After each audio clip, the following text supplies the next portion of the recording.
Hi and welcome back to Love English. Well, it is nearly that time of the year again.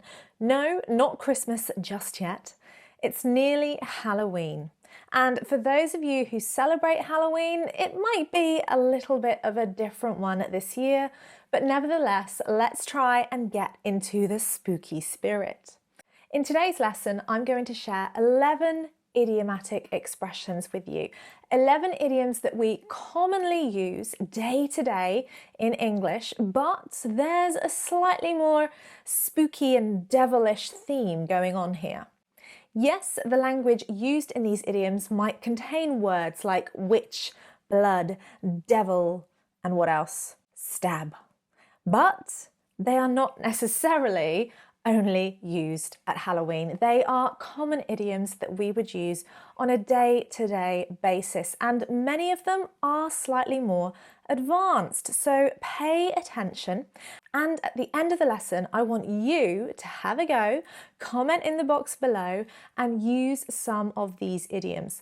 You don't have to use all of them, but why not try using one or two of your favorite?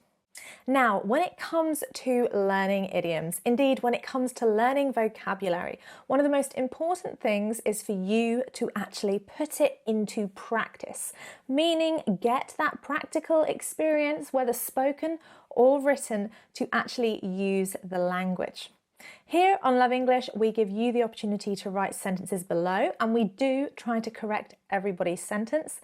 However, most people love the opportunity to speak with a native speaker, and if you have the chance to speak with a native teacher, professional teacher, then even better. So our partners in today's video, Cambly, are a way to get just that practical experience you need to help you put into practice many of these idiomatic expressions and no doubt learn many, many more.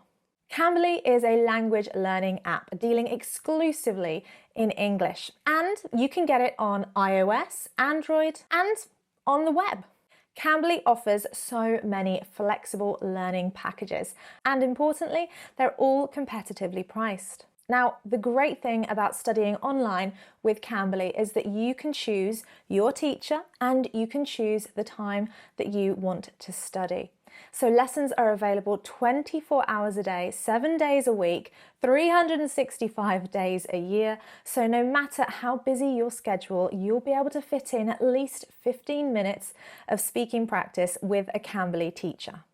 Now, Cambly has got a great offer for Love English viewers. If you use the code Leila-Sabrah10, then you can save 10% on a 1-month course with Cambly, 19% on a 3-month course, and 32% if you choose to sign up for a year.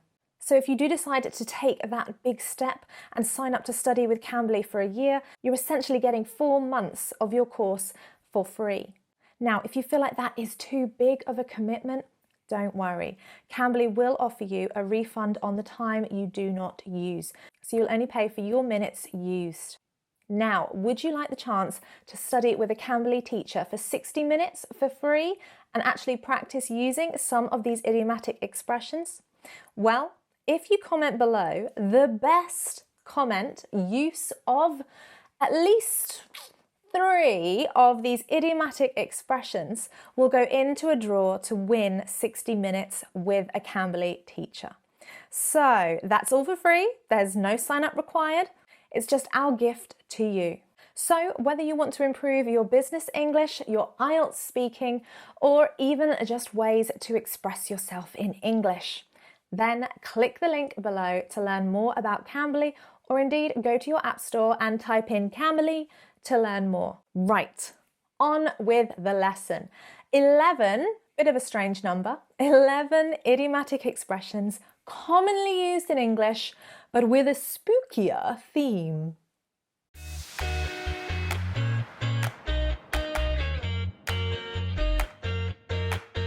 Right, number 1, if you want to say that you feel scared, frightened, then a very common idiom we use is to say your blood has run cold. Your blood has run cold. We often talk about running a bath, And we're not referring to actually running, but we're talking about the flow, the movement of the water from the tap into the bath. In this case, my blood ran cold is referring to the flow of blood around the body. So that maybe makes a little bit more sense to you now. So can you think about a time where your blood ran cold, where you were so scared that you were almost frozen to the spot? Number 2, to play devil's advocate. To play devil's advocate. Now, we're not actually talking about playing, but we're actually talking about being somebody in the middle, somebody that's trying to see both sides of an argument. Often a person might say, look, I understand where you're coming from, but I'm just playing devil's advocate here. Do you think maybe he's feeling a bit stressed too? So it's trying to understand a more unpopular opinion for the sake of creating a more balanced argument. I'm just playing devil's advocate. I'm not saying I agree with that argument, but I am trying to understand it so that we can all approach this in a more balanced, understanding way. I often have to play devil's advocate between two of my friends that are often arguing. Now, number 3, to dig your own grave. Now, to dig is this action when you are taking earth out of the ground to make a hole, and a grave is where you are buried, if you choose to be buried when you die. If you dig your own grave, you are making a situation, a problem worse for yourself. You're causing trouble for yourself. For example, you didn't get the report done yet? Are you kidding me? The deadline was 2 hours ago. You really are digging your own grave. So when you're making a problem for yourself, when you're making a situation worse and essentially going to get into trouble. Now, number 4, sticking with the same theme, graves, you can also say that you feel like someone has walked over your grave. Now, this is when you kind of get a shiver and you feel a bit strange and uncomfortable. This really does come from 18th century folklore, where if you kind of get a weird shiver sensation where you kind of shudder and shake, maybe your spine tingles, then it's said it's when actually someone is walking over your grave, the place where you are going to be buried. It is rather a bizarre expression, but again, one that is commonly used in English. It's usually a response or a sudden shake, shudder, or shiver for no real reason. You just go, whew, and yeah, oh, I think someone just walked over my grave. Nice expression, bit odd.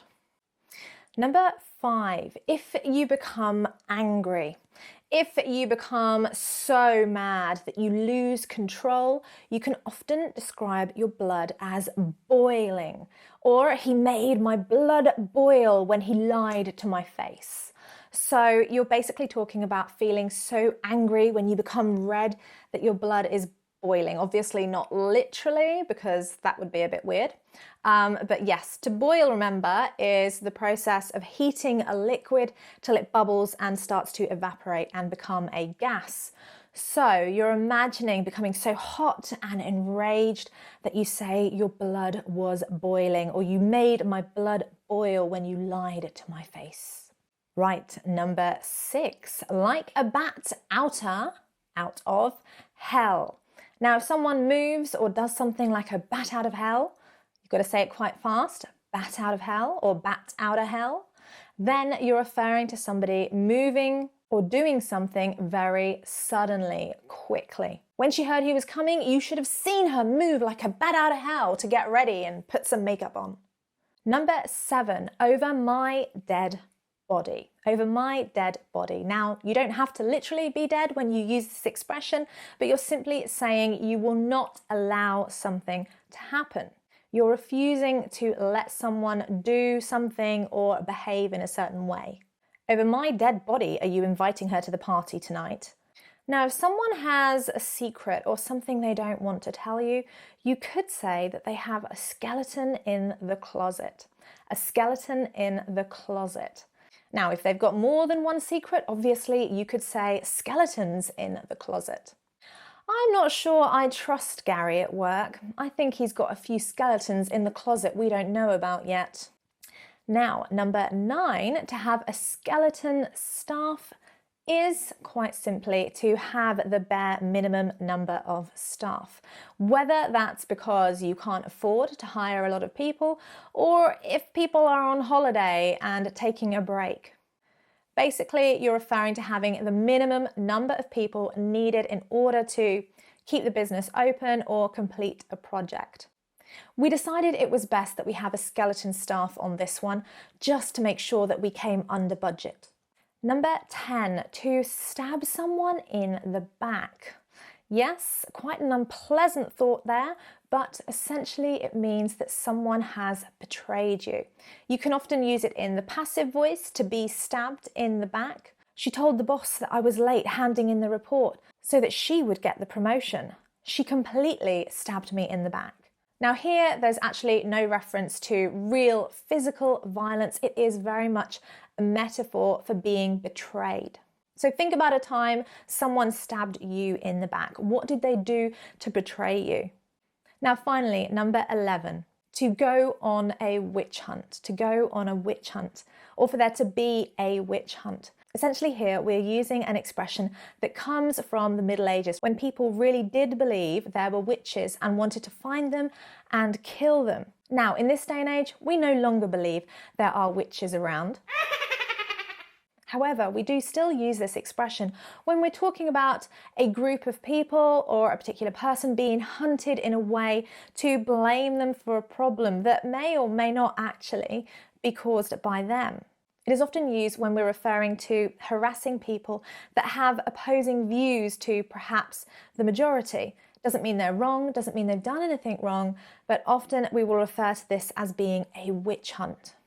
As an example, in America, Senator McCarthy led a witch hunt against people who were believed to be communists. Right, and there we have it, 11 rather spooky but commonly used idiomatic expressions in English. And don't forget, if you would like to put those idioms into practice and you'd like to get 60 free minutes with a Cambly native professional teacher, then comment below a minimum of 3 idiomatic expressions used in a context that is personal to you.